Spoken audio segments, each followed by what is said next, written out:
नमस्कार साथियों, मैं हूं नीलेश और स्वागत है आप सभी का। साथियों, ये जो आप पीछे देख पा रहे हैं ये UP TGT PGT GK GS का पाठ्यक्रम है।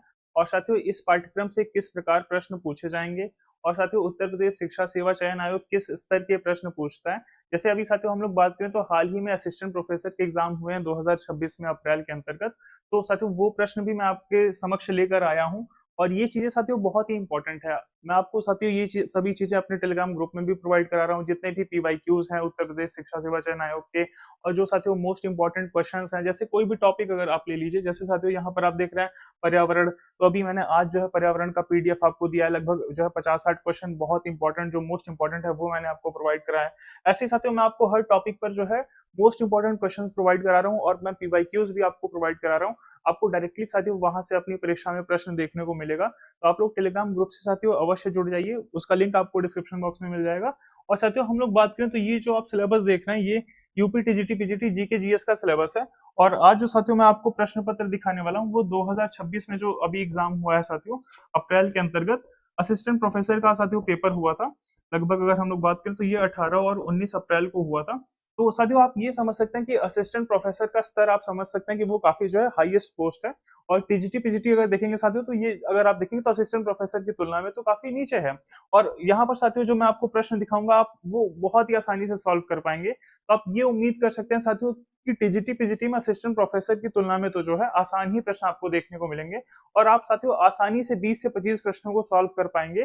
जो चीजें साथियों मैं आपको प्रोवाइड करा रहा हूँ, जो पीवाईक्यू साथियों मैंने आपको प्रोवाइड कराए हैं और आगे भी मैं आपको प्रोवाइड कराऊंगा। तो टेलीग्राम ग्रुप से साथियों आप लोग जुड़े रहिए, उसका लिंक मैंने आपको डिस्क्रिप्शन बॉक्स में दे दिया है। आइए साथियों हम लोग एक एक प्रश्नों को देख लेते हैं कि किस स्तर के प्रश्न जो है पूछे गए थे। साथियों ये जो आप देख पा रहे हैं ये सिलेबस है और ये पूरा पाठ्यक्रम साथियों मैंने अपने टेलीग्राम ग्रुप में आपको प्रोवाइड कराया है, तो आप वहां पे भी आप देख सकते हैं। और यहाँ पे साथियों देख रहे हैं तो ये जो है करंट अफेयर्स का यूनिट है। और ये साथियों आप देख रहे हैं तो यहाँ पे भारतीय इतिहास, राज व्यवस्था, अर्थव्यवस्था, भारत का भूगोल, ये जितने भी टॉपिक है साथियों, जैसे राष्ट्रीय आंदोलन है तो राष्ट्रीय आंदोलन के अंतर्गत भी साथियों मैं आपको जो इंपॉर्टेंट क्वेश्चन है वो सभी चीजें मैं आपको प्रोवाइड कराऊंगा। जैसे अभी मैंने आज ही जो है पर्यावरण की पीडीएफ आपको प्रोवाइड कराई है। एक साथियों मैंने आपको आईसीटी की भी पीडीएफ आज ही प्रोवाइड कराई है। आईसीटी और इंटरनेट शब्दावली, ये सभी चीजें साथियों मैं आपको आज ही प्रोवाइड कराया हूं और मैं धीरे धीरे आपको सारे जो है इंपॉर्टेंट टॉपिक्स पे आपको मोस्ट इंपॉर्टेंट क्वेश्चंस प्रोवाइड कराऊंगा।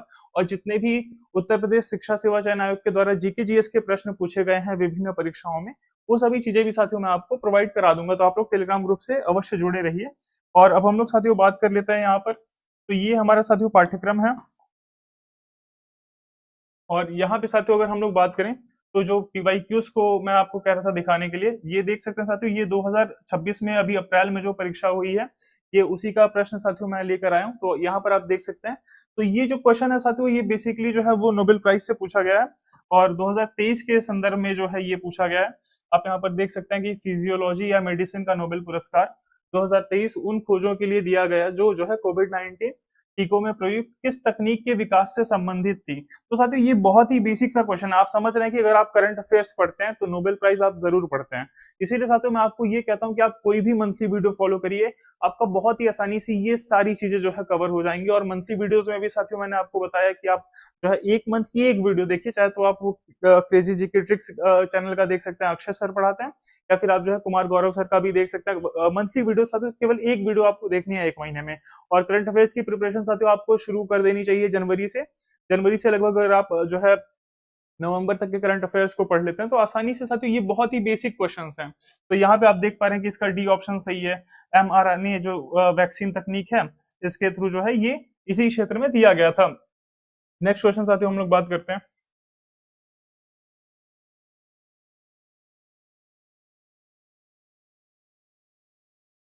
नेक्स्ट क्वेश्चन साथियों आप लोग देख सकते हैं कि औद्योगिक गतिविधियों के कारण पर्यावरणीय क्षरण का प्रमुख कारण निम्नलिखित में से कौन सा है।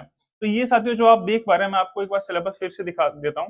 जैसे आपने यहाँ पर देखा था सिलेबस के अंतर्गत, चूंकि साथियों हम लोग सिलेबस को ही जो है केंद्र में रखकर बात करेंगे। आपने यहाँ पे पर्यावरण टॉपिक देखा था और इससे पहले साथियों जो आपने देखा था वो करंट अफेयर्स का क्वेश्चन था एक तरीके से आप उसे कह सकते हैं कि अंतर्राष्ट्रीय महत्व की सामयिक घटनाएं थी। मतलब अगर नोबेल प्राइज का क्वेश्चन है तो वो अंतर्राष्ट्रीय महत्व की क्या है, सामयिक घटना ही है। तो ये चीजें साथियों आप देख रहे हैं कि डायरेक्ट सिलेबस से ही आपको अपने पेपर में भी देखने को मिलेगा। और ये मानकर चलिए साथियों कि जो 20 से 30 क्वेश्चन आप जो 30 क्वेश्चन आपके जीके जीएस में आने वाले हैं, उसमें साथियों आप आसानी से जो है 25 क्वेश्चन को बना पाएंगे। बस जो चीजें साथियों मैं आपको बता रहा हूँ, आपको उन्हीं चीजों को जो है फॉलो करते हुए चलना है, ताकि आप इजिली जो है इन चीजों को कर पाए। पहला क्वेश्चन साथियों आपने देखा कि वो नोबेल प्राइज से है, करंट अफेयर्स का क्वेश्चन है। और ये सेकंड क्वेश्चन साथियों जो आप देख रहे हैं ये जो है पर्यावरण से रिलेटेड है। तो ये आप यहाँ पर देख पा रहे हैं, पर्यावरण शरण। तो ये आप देख पा रहे हैं, जैसे ये साथियों जो बेसिक क्वेश्चंस है, जैसे देखिए आजकल क्वेश्चंस क्या है, एआई बेस्ड बन रहे हैं। तो अगर साथियों ये जो प्रश्न आपको दिख रहा है स्क्रीन पे, अगर आप इसका आंसर तो मैं यहाँ पर टिक किया हूँ, लेकिन अगर साथियों यहाँ पर आप इस प्रश्न को बिना पढ़े भी आसानी से सॉल्व कर सकते थे कि वायु और जल निकायों में प्रदूषकों का जो है अत्यधिक उत्सर्जन। ये चीजें साथियों क्या है कि बेसिक आप पकड़ सकते हैं। जो एआई बेस्ड क्वेश्चन है वो बहुत टफ नहीं होते, वो बहुत इजी होते हैं। बस आपको जो है क्वेश्चन को अच्छे से पढ़ना होता है और उनके ऑप्शंस को देखना होता है एक बार, तो इजीली आप सॉल्व कर पाते हैं ये चीज। तो साथियों अब हम लोग जो है अगला क्वेश्चन देख लेते हैं। ये सभी क्वेश्चन साथियों 2026 में पूछे गए हैं और ये शिक्षा सेवा चयन आयोग द्वारा ही पूछा गया है। मतलब यहाँ पे साथियों कोई भी प्रश्न मैं अपनी तरफ से नहीं लाया हूँ। जो भी क्वेश्चन आप देख पा रहे हैं ये जीके जीएस के ही क्वेश्चन है। इसमें साथियों आप देख सकते हैं कि ईमेल पते का कौन सा भाग उस मेल सर्वर की पहचान करता है जो संदेश को संभालता है। तो यहाँ पे साथियों मैंने आपसे जो है वीडियो में भी जो जीके जीएस की मैंने स्टडी आपसे शेयर की थी, मैंने उसमें आपसे बताया था कि आपको ईमेल वगैरह इंटरनेट से रिलेटेड चीजें जो है, बेसिक जो चीजें होती है वो आपको जो है उसकी जानकारी होनी चाहिए। तो साथियों ये जो मेल सर्वर की पहचान करता है, ये अगर हम लोग बात करें साथियों तो यहाँ पे डोमेन होता है, डोमेन नेम। और अगर हम लोग डोमेन जो डोमेन नेम होता है साथियों, जैसे नहीं आप लिखते हैं कि gmail.com या फिर google.com, yahoo.com, तो ये सभी जो चीजें होती है साथियों इसी को हम कहते हैं डोमेन नेम। मतलब जैसे gmail.com है तो वो जीमेल पे जो है आपका वो सर्च करेगा। जैसे अगर आप google.com में सर्च करेंगे तो वो गूगल पे आपका जाएगा। तो याहू पे अगर आप करते हैं तो वो याहू पर जाएगा। तो ये चीज होता है साथियों डोमेन नेम। और ये साथियों आज ही की पीडीएफ में मैंने आपको प्रोवाइड कराया, उसमें बहुत सारी जो है टर्मिनोलॉजी है, जो भी फुल फॉर्म पूछे जाते हैं वो भी उस पीडीएफ में आपको मिल जाएगा, जो मैंने आपको इंटरनेट और आईसीटी से रिलेटेड पीडीएफ आज प्रोवाइड कराई है। तो आप लोग टेलीग्राम ग्रुप से साथियों अवश्य जुड़े रहिए। नेक्स्ट क्वेश्चन हम लोग देख लेते हैं। यहाँ पे साथियों जो अगला क्वेश्चन आप देख पा रहे हैं ये गंगा की जल प्रवाह की दृष्टि से सबसे बड़ी जो है सहायक नदी कौन सी है। तो यहाँ पे साथियों देखिए पूछा है कि जल प्रवाह की दृष्टि से, और जल प्रवाह की दृष्टि से अगर आप देखेंगे तो यमुना नहीं होगा। जल प्रवाह की दृष्टि से जो है यमुना नहीं होगा। यमुना जो है गंगा की सबसे बड़ी सहायक नदी है। ये टाइपिंग मिस्टेक साथियों हो जाता है। तो अगर आप साथियों जल प्रवाह की दृष्टि से देखेंगे तो वो घाघरा नदी हो जाएगी। और अगर आप देखेंगे कि सबसे बड़ी गंगा की जो सहायक नदी है वो यमुना हो जाएगी। तो सबसे बड़ी सहायक नदी यमुना है, लेकिन जल प्रवाह की दृष्टि से अगर देखा जाए तो घाघरा नदी जो है वो सबसे बड़ी है सहायक नदियों में गंगा की। तो ये साथियों जो है आप देख रहे हैं ये सभी क्वेश्चन पूछे ही गए हैं असिस्टेंट प्रोफेसर एग्जाम में जो 2026 में हुआ है। और साथियों आप ये देख पा रहे हैं कि असिस्टेंट प्रोफेसर एग्जाम का अगर ये स्तर है तो आपकी टीजीटी पीजीटी एग्जाम के में जो स्तर आएगा वो इससे लगभग साथियों थोड़ा सा कम ही आपको देखने को मिलेगा। और आप यकीन मानिए साथियों आप 25 क्वेश्चन आसानी से बनाकर आएंगे। बस जो चीजें साथियों मैं आपको बता रहा हूँ उन चीजों को आप फॉलो करते रहिए। जो चीजें मैं आपको टेलीग्राम ग्रुप में प्रोवाइड करा रहा हूँ उसको आप देखते रहिए। आप इजिली साथियों कर पाएंगे। आपको किसी भी चीज की आवश्यकता नहीं होगी। आप जितना मैं साथियों आपको बता रहा हूँ आप बस उतना ही फॉलो करिए, इजिली आप जो है आसानी से कर पाएंगे। नेक्स्ट साथियों हम लोग बात कर लेते हैं।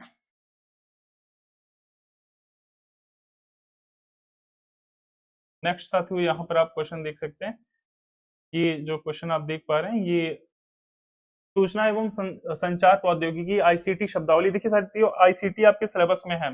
आईसीटी का मैंने आज ही पीडीएफ आपको प्रोवाइड कराया है और आईसीटी साथियों सिलेबस में भी आपके है। इसमें देखिए पूछा गया है कि डीएनएस का पूर्ण रूप क्या है। देखिए साथियों इससे शब्दावलियों से प्रश्न जरूर पूछा जाएगा आपसे। एचटीटीपी, यूआरएल या जो यूपीआई, ये सब इन सब का फुल फॉर्म साथियों जरूर पूछा जाता है। तो ये चीजें आपको पता होनी चाहिए। तो डीएनएस का साथियों फुल फॉर्म होता है domain name system. Domain name system जो है इसका फुल फॉर्म होता है। ये चीजें साथियों आपको डायरेक्टली जो है याद कर लेनी है, इसमें बहुत ज्यादा आपको जो है नहीं सोचना है। और ये सारी चीजें साथियों मैं आपको अपने टेलीग्राम ग्रुप में प्रोवाइड भी करा रहा हूँ। और साथियों देखिए, जो चीजें मैं आपको टेलीग्राम ग्रुप में साथियों प्रोवाइड करा रहा हूँ वो आपके लिए बिल्कुल निःशुल्क है, लेकिन साथियों मैं उसके पीछे जो है काफी मेहनत करता हूँ, एक एक क्वेश्चंस को देखना, फिर वो टीम को भेजना, फिर टीम जो है उसको टाइप करके फिर जो है टेलीग्राम ग्रुप में साथियों आप तक पहुंचता है। तो इसके पीछे साथियों जो मेहनत की जा रही है वो आप ही के लिए है, और आप साथियों इसमें जो है इसको आप बेहतर तरीके से अगर आप पढ़ते हैं तो निश्चित तौर पर आप एक अच्छा जो है स्कोर कर पाएंगे जीके जीएस के अंतर्गत। और आप साथियों अन्य भी लोगों को अपने जो है इस ग्रुप में जोड़ सकते हैं, और ये जो पीडीएफ साथियों मैं आपको जो साझा कर रहा हूँ आप उनसे भी शेयर कर सकते हैं। तो साथियों हमें जो है ज्ञान को हर व्यक्ति तक पहुंचाना चाहिए, ये हमारा कर्तव्य भी होता है। तो ये चीजें साथियों मैं उम्मीद करता हूँ कि आप अपने दोस्तों के साथ भी जो है इसको साझा करेंगे। और नेक्स्ट क्वेश्चन साथियों हम लोग देख लेते हैं। साथियों देखिए, करंट अफेयर्स में कैसा क्वेश्चन पूछा गया है। करंट अफेयर्स में साथियों जो आप क्वेश्चन यहाँ पे देख पा रहे हैं, ये करंट अफेयर्स का क्वेश्चन है और 2023 का क्वेश्चन है साथियों, जो कि जो है ये थोड़ा पुराना तो है ही देखा जाए तो, क्योंकि परीक्षा 2026 में हो रही है और ये 2023 का क्वेश्चन है, लेकिन ऐसा साथियों आपसे नहीं पूछा जाएगा। और करंट अफेयर्स में भी देखिए साथियों, आपको मैंने ऊपर सिलेबस में ही दिखाया था कि वहां खेल को जो है अलग से मेंशन किया गया था। खेल को और महत्वपूर्ण व्यक्तित्व अगर कोई चर्चा में व्यक्ति है तो उसको वो अलग से मेंशन किया गया है। तो यहाँ पे साथियों देख रहे हैं ये खेल करंट अफेयर्स का ही हिस्सा है। ये जो है खेल करंट अफेयर्स का हिस्सा है, और खेल करंट अफेयर्स से साथियों आपको एक से दो क्वेश्चन जरूर देखने को मिलेगा, तीन क्वेश्चन भी देखने को मिल सकते हैं। और ये साथियों देख सकते हैं ये 2023 का करंट अफेयर्स है, इसको डिस्कस करने का साथियों कोई मतलब नहीं है। तो हम लोग आगे बढ़ते हैं। तो ये प्रश्न मैं आपके लिए इसलिए लाया हूँ क्योंकि ये चीजें आप देख के ये समझ सकते हैं कि क्वेश्चंस पूछे कैसे जाएंगे आपकी परीक्षा में, मतलब बहुत कठिन तो नहीं आएंगे। अब आप साथियों देख रहे हैं कि असिस्टेंट प्रोफेसर एग्जाम में जो है ऐसे क्वेश्चंस हैं, तो आपकी परीक्षा में इससे तो साथियों कम ही जो है स्तर के प्रश्न देखने को मिलेंगे। यहाँ पे साथियों देख सकते हैं ये जो है एक आधुनिक इतिहास का आपको क्वेश्चन दिख रहा है। भारतीय राष्ट्रीय आंदोलन की निम्नलिखित घटनाओं को जो है सही कालानुक्रम में इसको व्यवस्थित करना है। तो यहाँ पे साथियों देखते हैं तो कांग्रेस की स्थापना देखिए 1985 में होती है, 1885 में होती है साथियों। कांग्रेस की स्थापना जो है वो 1885 में। और अगर बंगाल विभाजन हम लोग बात करें तो ये 1905 की घटना है। स्वदेशी आंदोलन भी साथियों 1905 की घटना है, और लखनऊ समझौता 1916 की घटना है। यहाँ पे साथियों दो चीजें 1905 में आ रहे, तो जो बंगाल विभाजन की साथियों ये जो कर्जन के द्वारा घोषणा की गई थी, ये साथियों 19 जुलाई का है। ये 19 जुलाई का है और 1905, और ये साथियों आपका 7 अगस्त हो जाएगा। तो ये आप यहाँ पे अगर देखेंगे तो ये जो है फर्स्ट पे ये आ जाएगा, सेकंड पे साथियों बंगाल विभाजन हो जाएगा, थर्ड पे जो है ये आपका स्वदेशी मूवमेंट हो जाएगा, और इसके बाद ये लखनऊ समझौता 1 2 3 4 यहाँ पे साथियों देख सकते हैं। तो ये इस हिसाब से है। तो ये साथियों आप देख पा रहे हैं ये सभी जो मोस्ट इंपॉर्टेंट घटनाएं हैं, जैसे आपके सिलेबस में राष्ट्रीय आंदोलन इंक्लूड किया गया है, तो राष्ट्रीय आंदोलन के अंतर्गत साथियों जब भी आप देखते हैं तो ये सभी चीजें तो साथियों मैं आपको पीडीएफ के थ्रू प्रोवाइड भी कराऊंगा, तो आपको इससे में बहुत ज्यादा परेशान नहीं होना है। जैसे कांग्रेस की स्थापना साथियों ये लगभग सभी को पता होता है, ऐसा कोई नहीं है जिसको ना पता हो। स्वदेशी आंदोलन साथियों हम लोग जानते ही हैं कि स्वदेशी आंदोलन 1907 का है, जब बंगाल विभाजन होता है तब स्वदेशी आंदोलन होता है। जैसे ये डेट्स अगर साथियों आपको न याद रहती तो भी आप इस आधार पे इसको सॉल्व कर सकते थे कि पहले बंगाल का विभाजन होगा उसके बाद स्वदेशी आंदोलन होगा, तो ये क्रम आप उस आधार पे भी याद कर सकते थे। लखनऊ समझौता साथियों एक महत्वपूर्ण समझौता है, आप सभी को पता है कि इसमें पहली बात तो जो कांग्रेस में दो दल हो गए थे, नरम दल गरम दल, उनमें जो है समझौता होता है। कांग्रेस और जो है मुस्लिम लीग में समझौता होता है। तो ये देखना चाहते हो आप, मोस्ट इंपॉर्टेंट जो घटनाएं हैं केवल वही पूछी गई हैं राष्ट्रीय आंदोलन के अंतर्गत, कोई ऐसा आपसे बहुत कठिन प्रश्न नहीं पूछा गया है। आगे बढ़ते हैं साथियों हम लोग। ये साथियों आप देख पा रहे हैं ये अप्रैल 2023 में कौन सा देश जो है ये नाटो का नवीनतम सदस्य है। तो यहाँ पे साथियों आप देख पा रहे हैं ये जो है नवीनतम सदस्य फिनलैंड बना था। और ये 2023 का साथियों ये देखिए ये क्या है कि ये आपका अंतर्राष्ट्रीय जो आपने देखा था अंतर्राष्ट्रीय घटनाएं, तो ये अंतर्राष्ट्रीय घटनाओं के अंतर्गत ही है, और ये साथियों मोस्ट इंपॉर्टेंट क्वेश्चन है। आप किसी का भी मंथली वीडियो फॉलो करेंगे ये क्वेश्चन आपको जरूर मिलेगा। मतलब कहने का ये है साथियों कि आप कोई भी फालतू वीडियोस मत देखिए जिससे आप बहुत ज्यादा पढ़ रहे हो और उसका आउटपुट ना निकलना हो, आप केवल इंपॉर्टेंट चीजें पढ़िए। और इंपॉर्टेंट चीजों के अलावा साथियों आप कुछ मत पढ़िए, तभी जो है आपका सिलेक्शन या बहुत अच्छे मार्क्स आप जो है जीके जीएस के अंतर्गत ले आ पाएंगे। और ओवरऑल अगर आप जीके जीएस में अच्छा मार्क्स ले आते हैं साथियों तो वो आपके सिलेक्शन में भी जो है प्रभाव डालेगा ही डालेगा अवश्य। तो ये चीजें हैं साथियों, तो मोस्ट इंपॉर्टेंट क्वेश्चन है ये, ऐसा तो है नहीं कि ये कोई बहुत मतलब कोई कहीं ऐसा क्वेश्चन आ गया हो जो चर्चा में न रहा हो, ये बहुत ही चर्चा में रहा साथियों। और कोई भी साथियों पढ़ाता है तो ऐसे क्वेश्चंस को जरूर कराता है वो। तो ये एक देख सकते हैं आप मोस्ट इंपॉर्टेंट क्वेश्चन जो है श्रृंखला वही चीजें साथियों पूछी गई हैं इसमें। और करंट अफेयर्स भी साथियों मैं आपको मेरा प्रयास है कि मैं आपको इसको भी प्रोवाइड कराऊंगा। जो मोस्ट इंपॉर्टेंट 100 क्वेश्चन या 200 क्वेश्चन होंगे वो चीजें मैं आपको प्रोवाइड कराने का प्रयास करूंगा। और देखिए साथियों, मैं भी इस चीज से बचता हूँ कि सभी चीजें जो है पढ़ने से बचनी चाहिए। बजाय आपकी जो है जो प्रमुख चीजें हैं, जो इंपॉर्टेंट चीजें हैं, उनको आपको पढ़ना चाहिए। सभी चीज पढ़ के क्या होगा साथियों, हमें तो बस सिलेक्शन लेना है और जो है बाकी जो है हमें विद्वान नहीं बनना है। नेक्स्ट क्वेश्चन साथियों आप देख सकते हैं, ये मॉन्ट्रियल प्रोटोकॉल का है। ये 1987 में, आप सभी को पता है कि ये 16 सितंबर को हुआ था। 16 सितंबर ये 1987 को हुआ था। और इसी दिन साथियों आपको पता है कि हम लोग 16 सितंबर को ही क्या मनाते हैं, ओजोन दिवस के रूप में मनाते हैं। तो ये चीज आप साथियों देख सकते हैं, ये बहुत जो है ये बहुत बेसिक क्वेश्चन है और ये पर्यावरण टॉपिक के अंतर्गत पूछा गया है। मतलब जो टॉपिक साथियों आपको सिलेबस में दिए गए हैं उससे बाहर क्वेश्चन नहीं आएगा, ये पर्यावरण के अंतर्गत पूछा गया है। तो प्रमुख प्रोटोकॉल्स हुए हैं, जैसे मॉन्ट्रियल है, क्योटो है, तो ये सभी क्या है, पृथ्वी सम्मेलन, ये सभी प्रमुख प्रोटोकॉल हैं। तो ये यहाँ पे साथियों जो 87 में हुआ था वो ओजोन परत से संबंधित था। इसलिए हम साथियों आज भी जो है 16 सितंबर को ओजोन दिवस के रूप में मनाते हैं। तो ये साथियों बहुत ही जो है बेसिक क्वेश्चन ही हैं, बहुत कठिन प्रश्न नहीं है ये अपने विषय के अंतर्गत। और ये सारी चीजें साथियों जो पीडीएफ में आपको प्रोवाइड करा रहा हूँ, ये सभी चीजें उनमें कवर हो ही जाएंगी। तो आप लोग टेलीग्राम ग्रुप से अवश्य जुड़िए। और जो है साथियों आप यहाँ पर नेक्स्ट क्वेश्चन देख सकते हैं, भारतीय संविधान का कौन सा अनुच्छेद संवैधानिक उपचार का अधिकार प्रदान करता है। तो संवैधानिक उपचार साथियों आप देख सकते हैं, ये जो संवैधानिक उपचार है ये आर्टिकल 32 को हम लोग कहते हैं, जिसमें आप लोगों को साथियों पता होगा कि अनुच्छेद 32(1) में ये कहा गया है कि अगर आपका मौलिक अधिकार उल्लंघन हो रहा है तो आप जो है सीधे कहाँ जा सकते हैं, सर्वोच्च न्यायालय जा सकते हैं। और साथियों आर्टिकल जो है 32 और जो है क्लॉज 2 के अंतर्गत कहा गया है कि जब आप सर्वोच्च न्यायालय जाएंगे तो सर्वोच्च न्यायालय 5 प्रकार की रीट जारी करता है साथियों, जिसमें बंदी प्रत्यक्षीकरण है, प्रतिषेध है, उत्प्रेषण है, अधिकार परीक्षा है, तो ये परमादेश है, ये सभी जो है सुप्रीम कोर्ट के द्वारा जारी किए जाते हैं।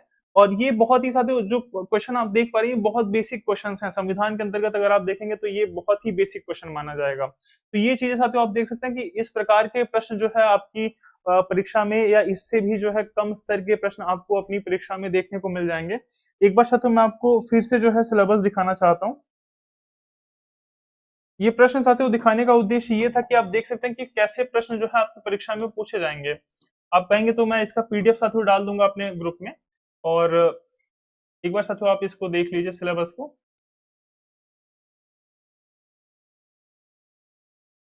यहाँ पे साथियों जो आप सिलेबस देख पा रहे हैं, ये जो पाठ्यक्रम आपके सामने दिख रहा है, इस पाठ्यक्रम में साथियों आप देख सकते हैं कि हम लोग चर्चा की कि पर्यावरण से संबंधित साथियों प्रश्न हमें मिला। तो ये क्या है, ये बहुत ही साथियों एक आप कह सकते हैं कि ये मोस्ट इंपॉर्टेंट टॉपिक है। और इसमें साथियों आप देख सकते हैं मानव स्वास्थ्य है, विटामिन है, खनिज है, रोग और मतलब अल्पता जन्य रोग, मतलब जैसे कमियों से जो होते हैं वो, हार्मोन्स हो गया, एंजाइम हो गया, शैक्षिक प्रौद्योगिकी, इसमें साथियों जो राष्ट्रीय आंदोलन से हमें क्वेश्चन देखने को मिला, भारतीय संविधान से साथियों हमें आर्टिकल 32 देखने को मिला। तो ये जो भी चीजें हैं साथियों, भूगोल से हमें गंगा की जो है सहायक नदी वाला प्रश्न देखने को मिला, अर्थव्यवस्था से भी साथियों क्वेश्चन जो है शायद उसमें था। बाकी करंट अफेयर्स से आपने देखा कि जो है राष्ट्रीय स्तर के भी करंट अफेयर्स देखे गए, खेल से संबंधित करंट अफेयर्स आपने देखा, अंतरराष्ट्रीय स्तर की जो महत्वपूर्ण घटनाएं हैं साथियों यहाँ से आपको ज्यादा क्वेश्चंस देखने को मिले। तो ओवरऑल साथियों यही चीजें आएंगी आपके पेपर में। आप ये मानकर चलिए कि ये जो यूनिट है साथियों यहाँ से आपको 7 से 8 क्वेश्चन देखने को मिल जाएंगे करंट अफेयर्स के अंतर्गत। इसमें भी साथियों 4 आपको विश्व से देखने को मिल सकता है, 2 भारत से देखने को मिल सकता है, एक साथियों आपको व्यक्तित्व से, एक जो है आपको खेल से देखने को मिल सकता है, एक आध क्वेश्चन आपको यूपी करंट अफेयर्स का भी देखने को मिल सकता है। तो ऐसा आपको बहुत ज्यादा परेशान नहीं होना है कि आप यूपी करंट अफेयर्स को भी पूरा जो है जनवरी से नवंबर तक देखना शुरू कर देंगे। उस पर भी हमारा प्रयास ये है कि हम जो मोस्ट इंपॉर्टेंट क्वेश्चन है वो चीजें आपको प्रोवाइड कराएं। बाकी साथियों जो है इसमें आप देख सकते हैं कि इतिहास के अंतर्गत भी क्वेश्चन देखने को मिला, और राष्ट्रीय आंदोलन का एक क्वेश्चन आपने देखा जो बहुत बेसिक सा क्वेश्चन था। और ओवरऑल साथियों यही चीजें हैं। आपने देखा यहाँ पे कंप्यूटर वाली जो चीजें थी, जैसे यहाँ पे आप देख सकते हैं कि सूचना एवं संचार प्रौद्योगिकी जो आईसीटी साथियों वहां से आपको क्वेश्चन देखने को मिल गया है। और इसमें हम लोग बात करें साथियों कंप्यूटर से क्वेश्चन देखने को मिले, शब्दावलियों से बेसिकली। यहाँ पे देखिए शब्दावली आपके सिलेबस में ही लिखा गया है, जो आपने देखा कि जो फुल फॉर्म पूछे गए थे वो सारी चीजें साथियों यहीं से हैं, मतलब आपके सिलेबस से ही क्वेश्चंस पूछे जाएंगे। और ये सिलेबस साथियों जो आपके पास है, इसको आप जो है आप कहेंगे तो मैं टेलीग्राम ग्रुप में भी डाल दूंगा। एक बार आप इसको बहुत अच्छे से गौर करिएगा साथियों, सभी प्रश्नों को आप देखिएगा। देखिए इसको मैं टेलीग्राम पे साथियों शेयर तो कर दूंगा, लेकिन आपको ये ध्यान देना है कि एक जो प्रश्न यहाँ पे गलत था उसको सही कर लेना है। यहाँ पे जो है आपने हम लोग देखे थे। ये वाला जो साथियों क्वेश्चन था, यहाँ पे जो है ये जो गलत ऑप्शन है ये सही ऑप्शन होगा इसका। तो इसको मैं टेलीग्राम पे डालूंगा और आप लोग इसको थोड़ा ध्यान देंगे, नहीं तो वो जो है गलत हो सकता है। तो ये चीजें हैं साथियों। और देखिए हमें क्या है कि ये जो सिलेबस हमें मिल गया है, हमें इसी पे जो है एकदम स्टक रहना है, इसी पे जो है इसी पे हमें काम करना है। और कोई भी चीज साथियों नहीं पढ़ना है, कोई भी अलग चीज हमें नहीं पढ़नी है। करंट अफेयर्स भी साथियों हम लोग पढ़ रहे हैं तो हमें मोस्ट इंपॉर्टेंट चीज ही पढ़नी है, ये नहीं कि फिर हम कहीं भी कुछ भी पढ़ने लग जाएंगे करंट अफेयर्स। क्योंकि करंट अफेयर्स साथियों अपने आप में एक इतिहास है, और अगर आप उसको इतिहास की तरह पढ़ेंगे तो फिर वो कभी खत्म नहीं होगा। तो जो मोस्ट इंपॉर्टेंट घटनाक्रम है साथियों, वो ऑलरेडी अगर आप करंट अफेयर्स से बने हुए हैं, अगर आप मंथली वीडियोस देख रहे हैं, जुड़े हुए हैं, तो आपको वो चीजें जो है चलती रहती हैं बराबर, तो आपको बहुत दिक्कत होने वाली नहीं है। और ये साथियों सिलेबस है हमारा, इसी के आधार पे प्रिपरेशन करनी है। इसी के आधार पे साथियों मैं आपको पीडीएफ प्रोवाइड करा रहा हूँ, बहुत अच्छी पीडीएफ है साथियों। जो भी क्वेश्चंस मैं आपको प्रोवाइड करा रहा हूँ, देखिएगा आपको एज इट इज जो है क्वेश्चंस अपनी जो है परीक्षाओं में देखने को मिलेंगे। तो उसका भी आप लोग लाभ उठाइए अवश्य। और साथियों पीडीएफ आपके लिए फ्री है, लेकिन मैंने आपको बताया कि वो पीडीएफ के पीछे साथियों काफी मेहनत हो रहा है, और उसमें काफी टाइम भी दिया जा रहा है साथियों। तो वो जो एफर्ट लगाई जा रही है साथियों, वो आप ही के लिए है। तो आप उसको जो है अपने साथियों के साथ शेयर करिए, जो भी साथी जो है UP TGT BGT GK GS की प्रिपरेशन कर रहे हैं, आप लोग उनको भी ग्रुप से अवश्य जोड़िए। और साथियों आप लोग चैनल को भी सब्सक्राइब कर सकते हैं। मैं प्लान कर रहा हूँ कि मैं आपको 30 क्वेश्चन की क्लासेस प्रोवाइड कराऊं। और साथियों मेरे पास भी थोड़ा समय जो है वो कम रहता है, लेकिन मैं कोशिश करूंगा कि 20 से 30 मिनट में मैं रोज आपको जो है 20 से 30 क्वेश्चन प्रोवाइड कराने का प्रयास करूं, जो आपके सिलेबस से एज इट इज मिलते जुलते हों, और जिससे साथियों एक बेहतर स्कोर जीके जीएस के अंतर्गत किया जा सके। उम्मीद है साथियों आपको ये वीडियो पसंद आया होगा, और अगर आपका कोई डाउट है तो आप लोग कमेंट बॉक्स में पूछ सकते हैं। इस वीडियो को देखने के लिए आप सभी का बहुत बहुत धन्यवाद।